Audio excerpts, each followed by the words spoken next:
जय Shri Krishna dear students, मैं Yogendra Sharma zoology lecture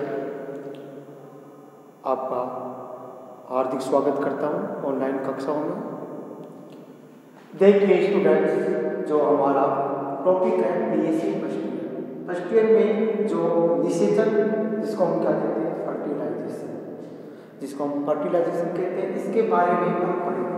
सबसे पहले फर्टिलाइजेशन होता है परिभाषा जो इसकी डेफिनेशन है,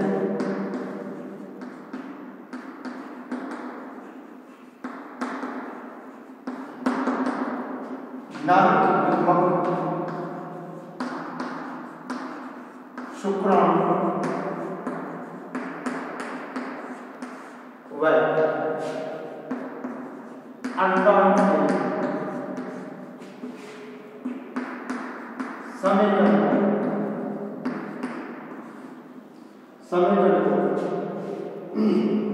निषेचन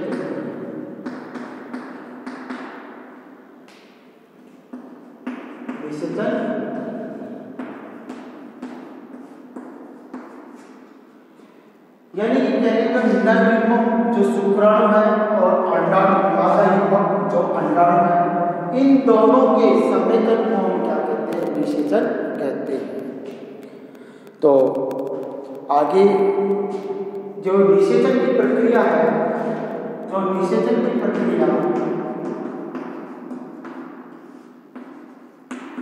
मादा की अंडवाहिनी में संपन्न,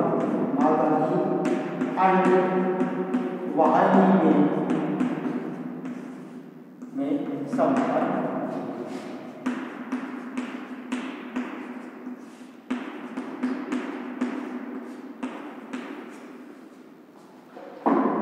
अब आती है बात कि निषेचन की जो आधारभूत आवश्यकताएं हैं वो कौन कौन सी हो सकती हैं। निषेचन की आधारभूत आवश्यकता,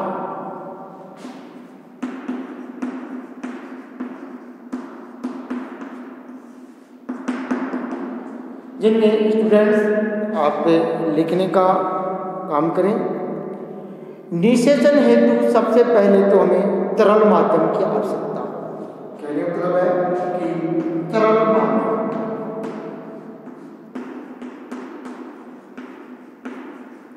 निषेचन हेतु हमें तरल माध्यम की आवश्यकता होती है। साथ में दूसरी जो कंडीशन है, शर्त है, वो है नर व मादा युग्मक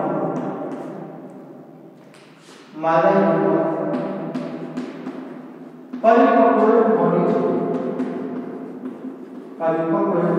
होने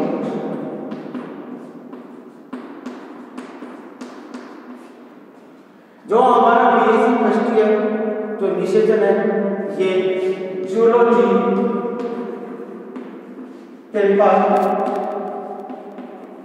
था, यूनिट है हमारी फर्स्ट। तो सबसे पहले निषेचन की जो आधारभूत आवश्यकता है तरल माध्यम, नर माध्यम परिपक्व होनी चाहिए। अगली हमारी है जो तो नर युग्मकों का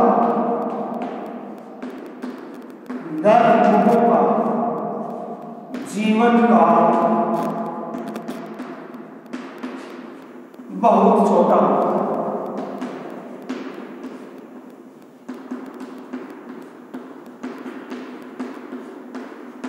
यानी कहने में नर युग्मकों का जीवन काल बहुत छोटा है।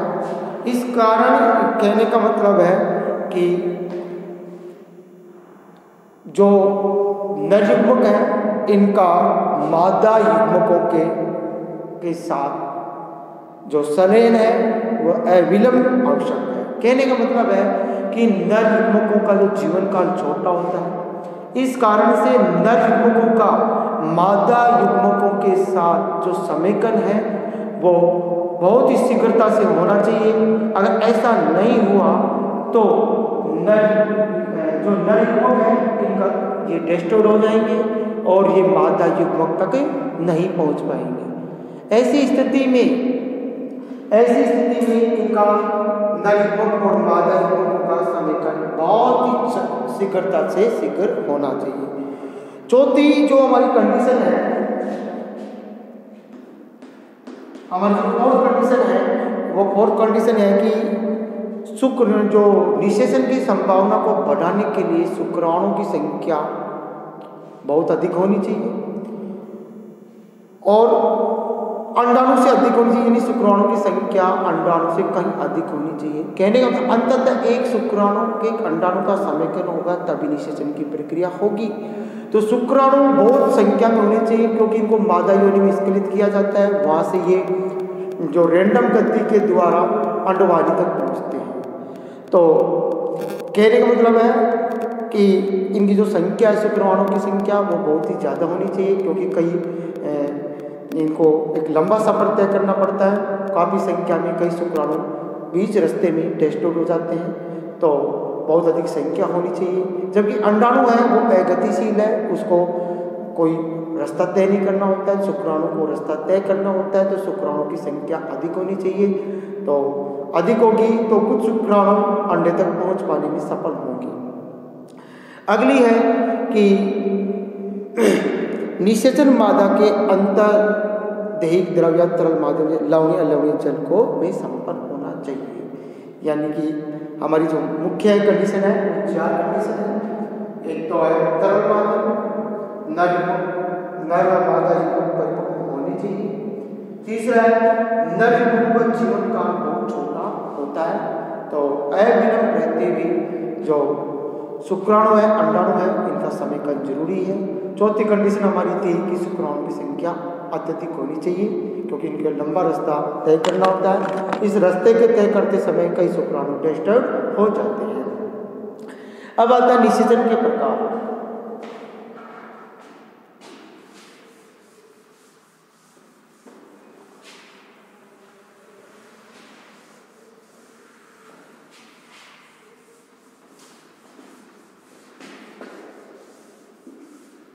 अब आता है निषेचन का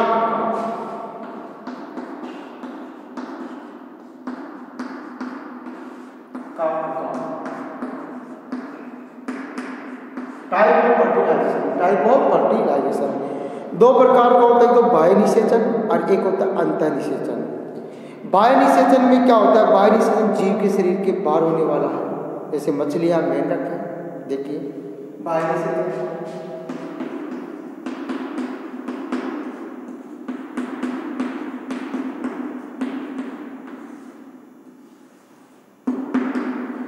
ये मादा के शरीर के बाहर अंडाणु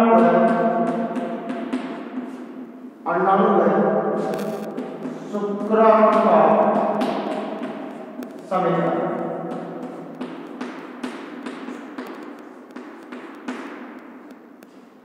जिसके एग्जाम्पल है हमारे पास मछलियां भी। एग्जाम्पल मछलियां,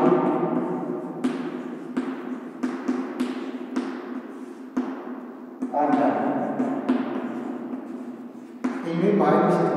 दूसरा होता है अंतः निषेचन।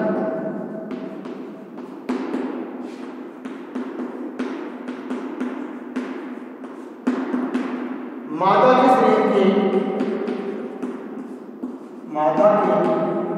शरीर के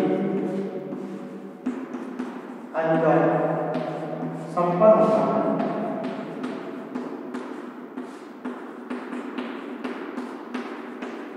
यानी कि अंडाणु व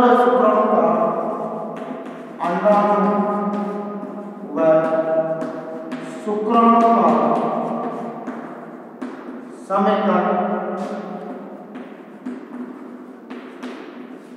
मादा शरीर के अंदर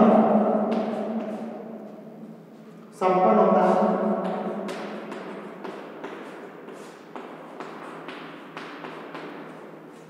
अंडाणु शुक्राणु का समीकरण हमारे शरीर में अंदर संपन्न होता है। एग्जाम्पल के तौर पर हम बात करें तो कीट, सरीसृप,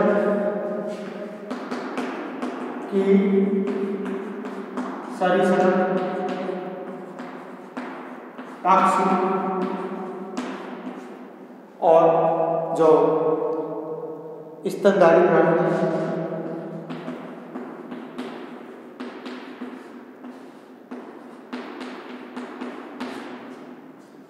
तो निषेचन के दो प्रकार हो गए, बाह्य निषेचन और आंतरिक निषेचन। मादा के शरीर के बाहर अंडाणु शुक्राणु का समीकरण मछली और मेंढक, और अंतर निषेचन है मादा के शरीर के अंदर संपन्न होता है। अंडाणु शुक्राणु का समीकरण मादा शरीर के अंदर संपन्न होता है। तो कीट जो इंसेक्ट है वो इनमें भी ये अंतर निषेचन होता है। सरीसृप जो सांप वगैरह है इनमें अंतर निषेचन होता है। पक्षी जो एविज कहते हैं इसको, इसमें अंतर निषेचन होता है। स्तनधारी प्राणी जो हम सब है, गाय भैंस जो मनुष्य है, ये सब इसमें आते हैं। अगला टॉपिक हमारा आता है कृत्रिम वीर्य संचय।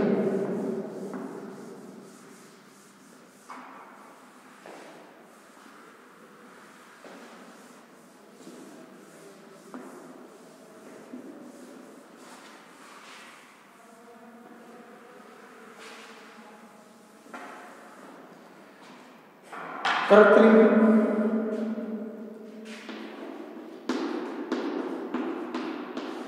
वीर्य संचय।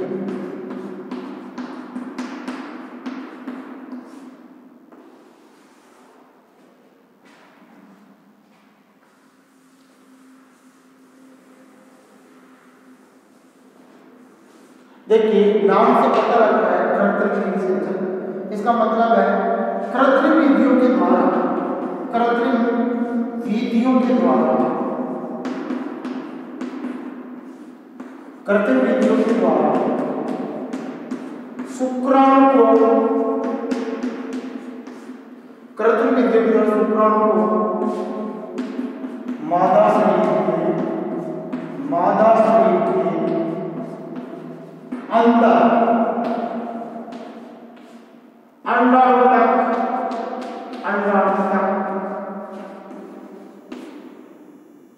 यानी अंडाणु तक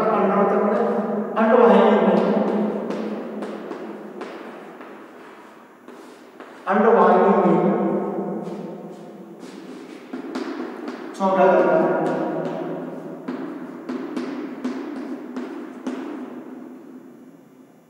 इसे क्या कहते हैं? कृत्रिम वीर्य संचय। इसे कृत्रिम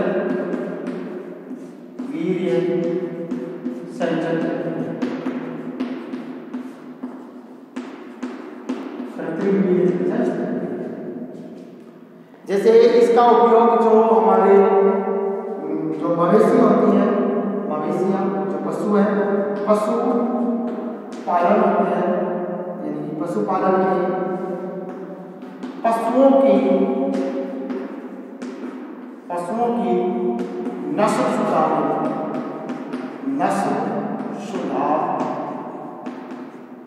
हेतु परियुक्त विधि है।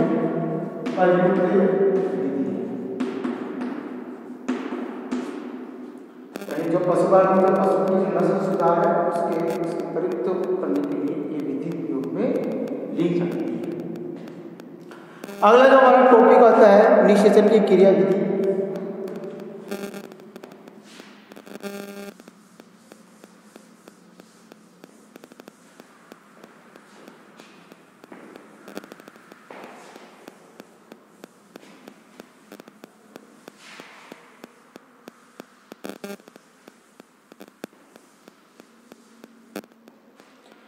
निषेचन की क्रिया विधि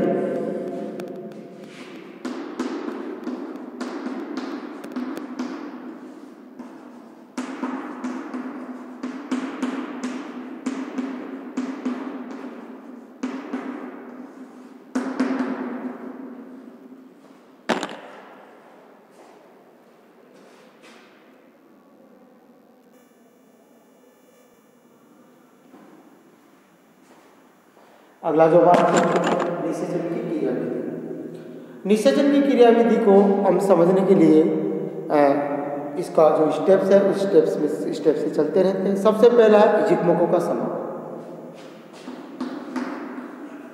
युग्मकों का समागम।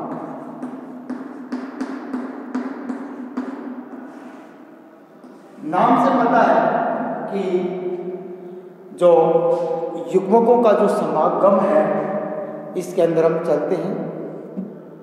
देखिए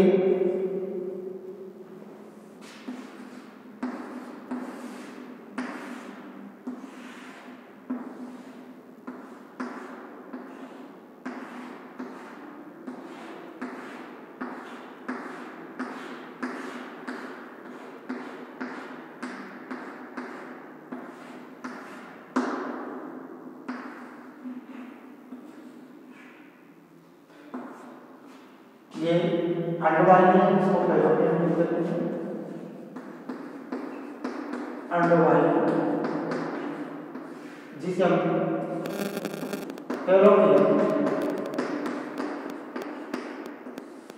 ट्यूब।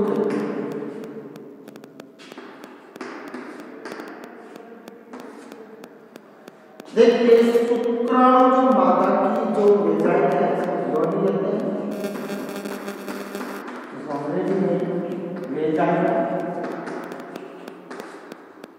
हैं, यानी कि बहु संख्या में, यानी कि बिलियन में शुक्राणु मादा की योनि में स्खलित किए जाते हैं। यहाँ से शुक्राणु का यानी यहाँ पर स्खलित किए जाते हैं, वहीं अंडाशय से अंडाणु निर्माण की प्रक्रिया होगी और देर में देर या अंडाणु उत्सर्ग होगा, वो एलएच हार्मोन के कारण जो डिनाइजिंग हार्मोन, और अंडाणु यहाँ पर ग्राफिक कोशिकाओं से उत्सर्ग होकर अंडवाहिनी तक पहुंचते हैं। आज यहाँ से आगे गति नहीं करते और शुक्राणु रैंडम गति के द्वारा अंडवाहिनी तक पहुंचते हैं। अंडवाहिनी पहुंचते हैं, यहाँ पर एक अंडाणु और एक शुक्राणु का समेकन होगा। समेकन यानी कि दोनों अंडाणु और शुक्राणु यहाँ का समेकन होगा। तो कहने का मतलब है यहाँ पर युग्मकों का जो समागम है, यानी कि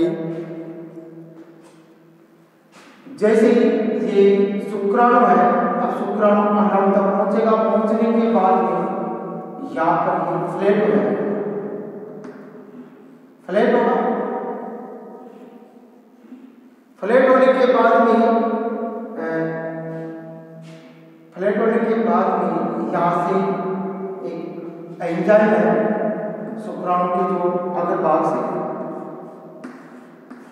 ये अग्र भाग है शुक्राणु का,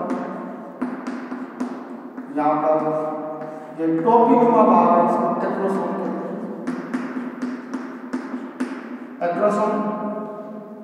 एक्रोसोम के अंदर एक एंजाइम होता है, उस एंजाइम का नाम है हाइड्रोलिडेज।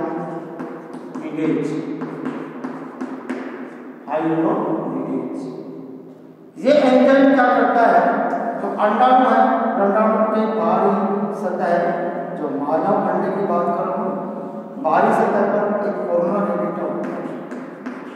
कोरोना रेडिएटा, ये क्या करता है, इसको घोलता है। इसको क्या करता है, घोलने से तरीके से, जैसे ये कोरोना रेडिएटा होता है, ये किसकी बनी होती है, फॉलिकल कोशिकाओं की। ये फॉलिकल सेल्स से बनती है, फॉलिकल सेल्स। जैसे फॉलिकल सेल्स होती है, ये एक अम्ल से जुड़ी होती है, उसका नाम है हाइड्रोनिक अम्ल। हाइड्रोनिक अम्ल। जैसे हाइड्रोनिडेज एंजाइम क्या करेगा, इस पर क्रिया करेगा, क्रिया करने पर ये फॉलिकल अलग हो जाएगी और कोरोना रेडिएटा क्या हो जाएगी, डिस्ट्रॉय हो जाएगी। यानी कि जहां पर करना है, यानी पूरी नहीं करनी, एक जहां पर ये शुक्राणु फ्लैट होता है वहां पर, जहां पर यहाँ पर ये फ्लैट हुआ, चपटा हुआ, यहाँ के बाद में एक दूसरी लेयर आती है इसके नीचे, उस लेयर को कहते हैं हम जॉना पेरिसोटा। जॉना पेरिसोटा, ये जॉना पेरिसोटा जो एक्रोसोम यानी कि जो एक्रोसोम है, इस एक्रोसोम से एक और एंजाइम होता है, उसका एंजाइम का नाम है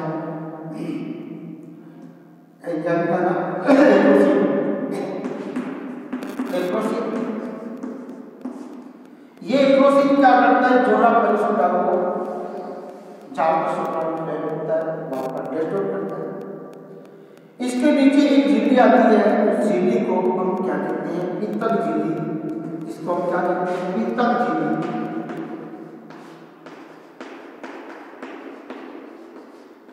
जिसको हम अंग्रेजी में बात करें तो विट्रियोलाइट मेम्ब्रेन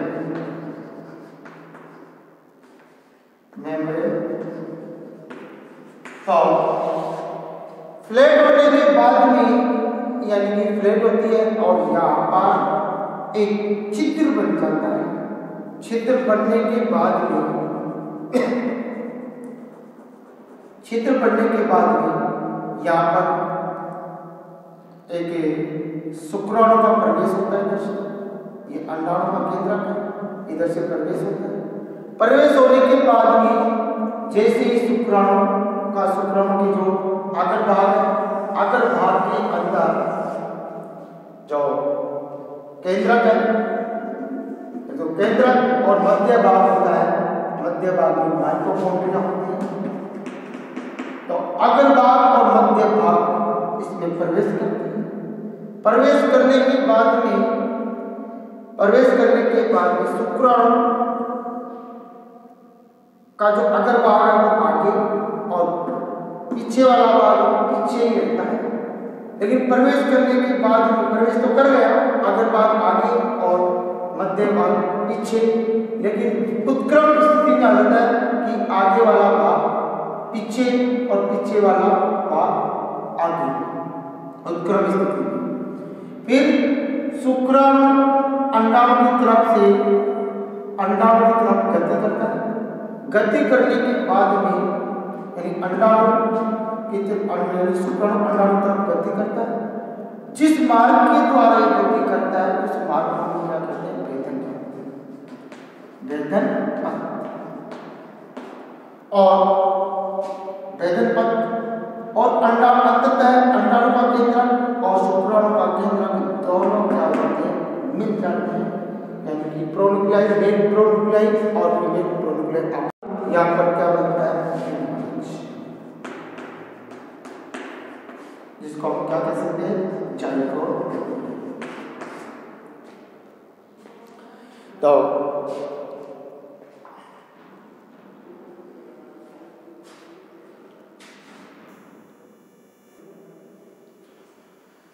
एक बार आप इनको लिखें, जो युग्मकों का समागम है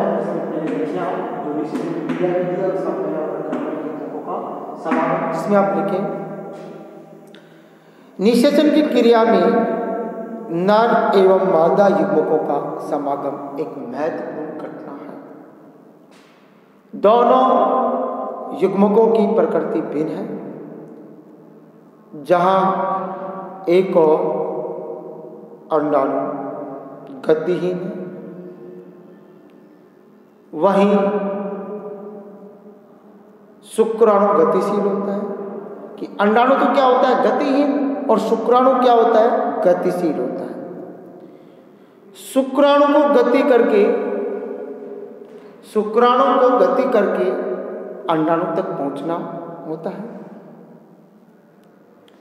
शुक्राणु को गतिशील बनाए रखने हेतु आवश्यक पोषक पदार्थ कम मात्रा में होते हैं। एम युग्मकों का जीवन काल भी क्या होता है, कम होता है। अतः ऐसी स्थिति में अल्प समय में दोनों युग्मकों का समागम आवश्यक है। समागम की संभावना अधिक हो सके इसलिए प्राकृतिक रूप से शुक्राणु बहुत अधिक संख्या में, अंडाणु बड़े आकार में निर्मित होते हैं। देखिए, प्राणियों में अंडाणु द्वारा कुछ रासायनिक पदार्थ श्रवण किया जाता है जिस कारण शुक्राणु अंडाणु की ओर की आकर्षित होते हैं। इसकी आगे देखिए सबसे बढ़िया है कि एफआर लीली इस संदर्भ में बोलता है एफआर लीली।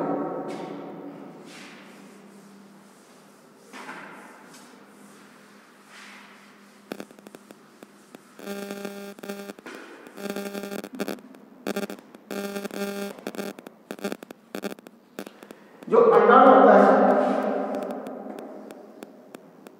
इसकी सतह पर एफ आर किसके साथ एफ आर लीली एफ आर लीली के अंदर अंडाणु सतह पर एक रासायनिक पदार्थ होता है, उसका नाम क्या है? फर्टिलाइजर।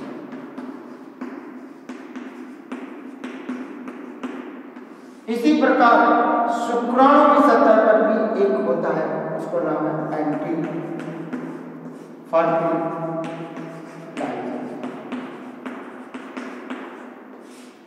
यानी कि अंडाणु की सतह पर होता है उसको फर्टिलाइजिंग और शुक्राणु की सतह पर होता है उसको एंटी फर्टिलाइजिंग कहते हैं।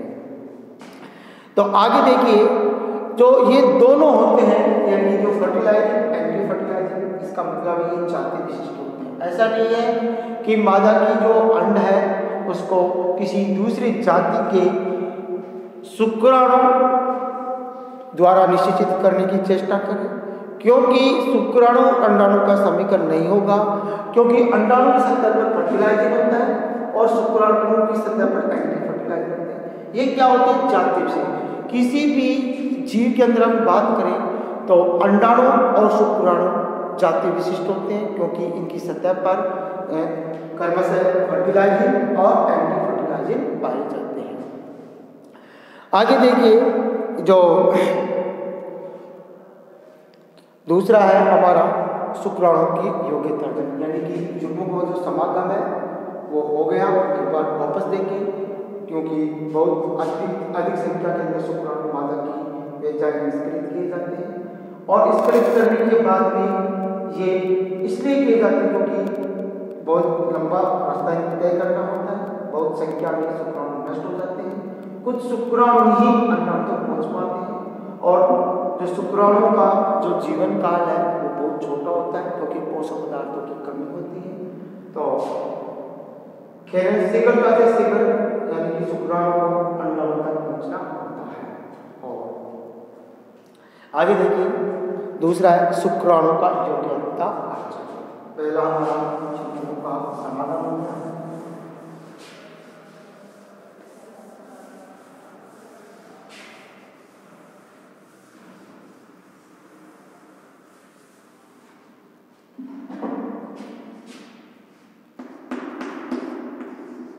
शुक्राणु का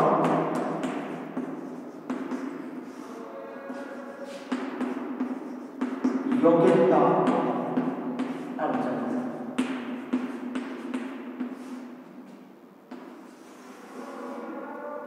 नाम देखिए योग्यता अर्जन, यानी कि जो टेस्ट होता है ये वर्षण है।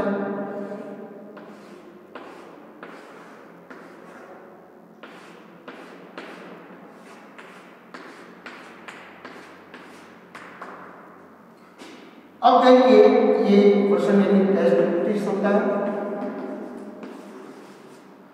टेस्टिस के अंदर क्या होता है कि ये टेस्टिस सेल कहते हैं क्वेश्चन और ये होते हैं टेस्टिस। इनकी संख्या कितनी होती है? 2 होती है। 1 पेयर होती है। इनके अंदर सेमिपेरस ट्यूबल्स होती है। इन सेमिपेरस ट्यूबल्स में शुक्राणु का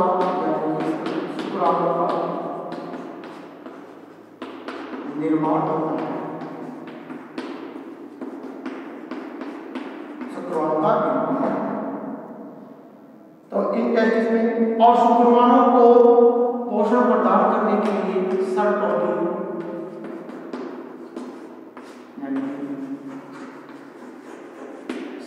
सेल्स होती है। अब ये शुक्राणु वर्षण से यहाँ पर अधिवर्षण होता है अधिवसन जिसको एपीडी डाइमस कहते हैं। यहाँ पर शुक्राणु का योग्यता आगे होता है, यानी कि वर्षण के अंदर शुक्राणु क्या होते हैं, अपरिपक्व होते हैं। इनको परिपक्वता के दौर से गुजरने के लिए इनको अधिवसन में गुजरना पड़ता है। यहाँ पर जो अपरिपक्व जो अयोग्य शुक्राणु है उनको अधिवसन में नष्ट कर दिया जाता है, और यहाँ से शुक्राणु को अधिवसन से शुक्राणु को शुक्र वाहिका के द्वारा शुक्राशय में भेजा जाता है। शुक्राशय यानी शुक्र वाहिनी के द्वारा, शुक्र वाहिनी यानी शुक्राणु को ले जाने वाली, यहाँ पर शुक्राशय में ले जाया जाता है इसको, और शुक्राशय में इसको संरक्षित रखा जाता है। और शुक्राशय से शुक्राशय से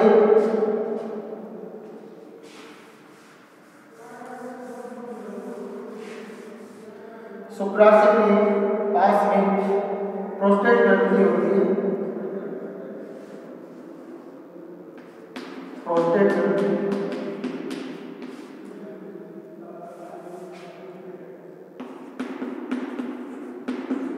यहाँ से शारीद्रव स्रावित किया जाता है, और इनके द्वारा एक स्कलिन वाहिनी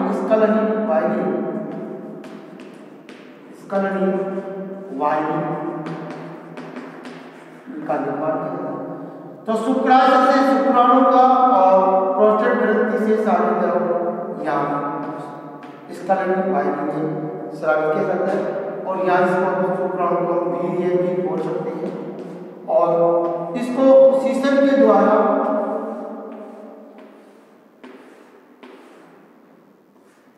यानी शीशन के द्वारा स्खलित किया जाता है।